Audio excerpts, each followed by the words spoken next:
Gwalior high court की खंडपीठ परिसर में संविधान निर्माता भीमराव अंबेडकर की प्रतिमा स्थापना को लेकर शुरू हुआ विवाद अब कानून, जाति और धर्म तीनों मोर्चों पर गहराता जा रहा है।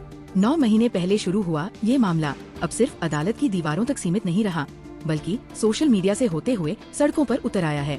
ग्वालियर चंबल अंचल में तनाव और टकराव के हालात हैं, जबकि देश के कई राज्यों में भी इसकी गूंज सुनाई दे रही है। दरअसल 19 फरवरी 2025 को जब मध्य प्रदेश हाई कोर्ट के तत्कालीन चीफ जस्टिस सुरेश कुमार कैथ ग्वालियर आए थे, तब अंबेडकर समर्थक अधिवक्ताओं के एक समूह ने कोर्ट परिसर में भीमराव अंबेडकर की प्रतिमा लगाने की मांग की थी।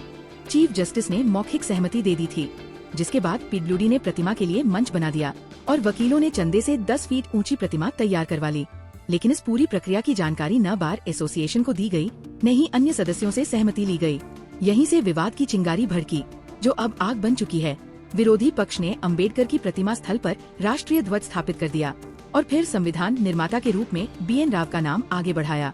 यही नहीं, ग्वालियर के कंपू स्थित नेहरू पार्क में एडवोकेट अनिल मिश्रा के नेतृत्व में BN राव की प्रतिमा के लिए भूमि पूजन तक कर दिया गया। यानी मामला अब सिर्फ प्रतिमा लगाने या न लगाने का नहीं रह गया, ये संविधान के वास्तविक निर्माता कौन की बहस में बदल चुका है। 26 मार्च 2025 को प्रिंसिपल रजिस्ट्रार की ओर से एक आदेश आया, जिसमें कहा गया कि 5 सदस्यीय समिति में से 3 सदस्यों ने प्रतिमा स्थापना को टालने का सुझाव दिया, जबकि 2 सदस्य इसके पक्ष में थे। तर्क दिया गया कि प्रतिमा तैयार हो चुकी है और भुगतान भी किया जा चुका है। तब से मामला लंबित है, लेकिन शहर में बहस और टकराव जारी है। इस बीच 14 अक्टूबर को जब एडवोकेट अनिल मिश्रा सुंदरकांड पाठ करना चाहते थे, तो पुलिस ने धारा 163 लागू कर रोक लगा दी।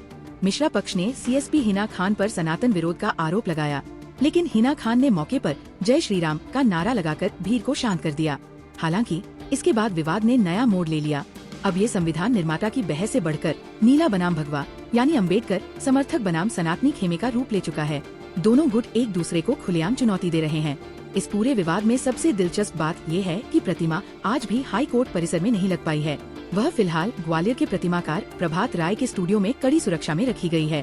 प्रशासन की सूझबूझ से 15 अक्टूबर का प्रस्तावित आंदोलन तो शांत हो गया, लेकिन तनाव की लकीरें अब भी बरकरार है।